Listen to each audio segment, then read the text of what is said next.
예레미야 5장 1절부터 9절입니다. 오늘 본문의 배경이에입니다. 앞서 4장 5절부터 31절의 말씀이 유다와 예루살렘에 임할 하나님의 심판과 멸망에 집중했다면 5장의 말씀은 하나님께서 멸망을 선포하실 수밖에 없었던 이유와 배경에 초점을 맞춥니다. 5장 1절부터 6절입니다. 한 사람의 의인도 없는 예루살렘. 예루살렘에 사는 사람들아, 예루살렘의 모든 거리를 두루 돌아다니며 둘러보고 찾아보아라. 예루살렘의 모든 광장을 샅샅이 뒤져보아라. 너희가 그곳에서 바르게 일하고 진실하게 살려고 하는 사람을 하나라도 찾는다면 내가 이 도성을 용서하겠다.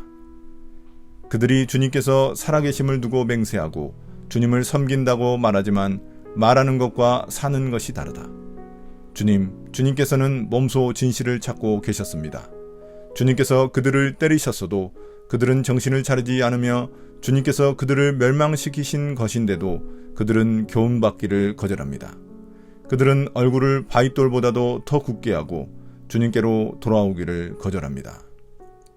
나는 이러한 생각도 해보았다. 가난하고 무식한 사람들은 주님의 길도 모르고 하나님께서 주신 법도 모르니 그처럼 어리석게 행동할 수밖에 없겠지. 이제 부유하고 유식한 사람들에게 가서 그들에게 이야기를 해보자. 그들이야말로 주님의 길과 하나님께서 주신 법을 알고 있을 것이다. 그러나 그들도 한결같이 곱비 풀린 망아지들이다. 멍에를 부러뜨리고 결박한 끈을 끊어버린 자들이다. 그러므로 사자가 숲속에서 뛰쳐나와서 그들을 물어 뜯을 것이다. 사막의 늑대가 그들을 찢어 죽일 것이다. 표범이 성읍마다 엿보고 있으니 성 바깥으로 나오는 자마다 모두 찢겨 죽일 것이다. 그들의 죄가 아주 크고 하나님을 배반한 행위가 매우 크구나. 주님은 예루살렘에서 바르게 일하고 진실하게 살려는 사람이 단 한 사람도 없다고 한탄하십니다. 창세기에서 소돔은 의인 10명이 없어 멸망했는데 다른 곳도 아닌 하나님께서 자신의 도성으로 택한 예루살렘에 의인이 한 사람도 없다는 것입니다. 이것은 예루살렘이 소돔보다 더 악했음을 의미합니다. 주님마저도 예루살렘을 위해 간섭할 길이 없을 정도로 완전히 죄악으로 물든 예루살렘의 멸망은 필연적입니다.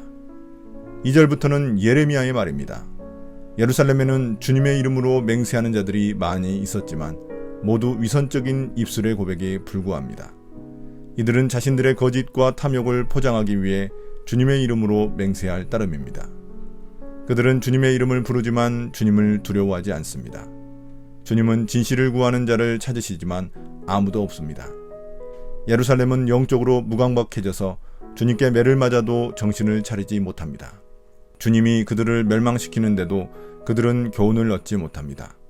얼굴을 바위보다 더 굳게 하여 주님께 돌아오지 않습니다. 얼굴은 사람의 내적 태도를 반영합니다. 회개하지 않는 그들의 완고함을 보여줍니다. 예레미야는 예루살렘 백성 대부분은 가난하고 무식하여 하나님의 법을 알지 못할지라도 부유하고 유식한 지도자들은 다를 것이라고 기대했습니다. 그러나 그들 역시 동일합니다. 하나님의 법을 잘 안다는 지식인들과 지도자들 역시 하나님의 손에서 벗어나 길에서 제멋대로 날뛰는 짐승과 같은 자들입니다. 이들은 하나님의 말씀을 알면서도 의도적으로 주님을 떠나 자신의 욕망을 따라 살았습니다. 그러므로 예레미야는 예루살렘에 주님께 순종하는 자가 단 한 사람도 없기에 멸망을 피할 수 없다고 말합니다. 숲속의 사자가 물어뜯고 사막의 늑대가 찢어 죽이고 표범이 성을 엿보다가 나오는 자들을 죽이는 것과 같은 끔찍한 멸망과 파멸을 당하게 될 것입니다. 주님에 대한 그들의 죄악과 배신이 너무 크기 때문입니다. 5장 7절부터 9절입니다. 주님의 고발.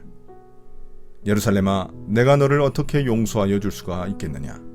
너의 자식들이 나를 버리고 떠나서 신도 아닌 것들을 두고 맹세하여 섬겼다. 내가 그들을 배불리 먹여 놓았더니 그들은 창녀의 집으로 몰려가서 모두가 음행을 하였다.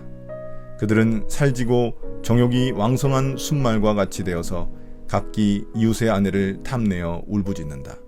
이런 일을 내가 벌하지 않을 수가 있겠느냐? 나 주의 말이다. 이런 백성에게 내가 보복하지 않을 수가 있겠느냐? 예레미야의 절망적인 보고에 이어 주님께서 직접 예루살렘의 노골적인 우상 숭배를 고발하십니다. 예루살렘 사람들은 주님의 이름으로 맹세를 하면서도 동시에 우상의 이름으로도 맹세를 합니다. 자신들의 필요에 따라 주님의 이름을 부르기도 하고 우상을 부르기도 합니다. 주님이 풍요로운 땅 가나안을 선물로 주셨지만 그들은 오히려 주님을 버리고 우상을 섬겼습니다. 또한 이러한 종교적 간음은 육체적 음행으로 이어집니다.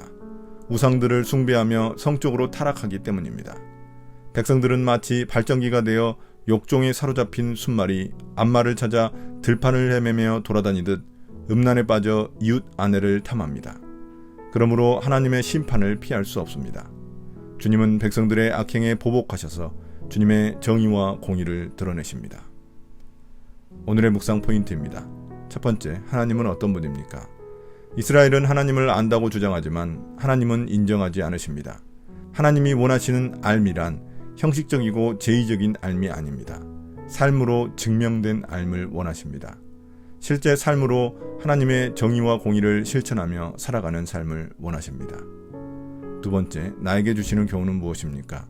예루살렘에 단 한 사람의 의인도 없다는 것은 충격적입니다. 주님을 향한 예배가 수없이 많이 드려졌지만 말뿐이었기 때문입니다.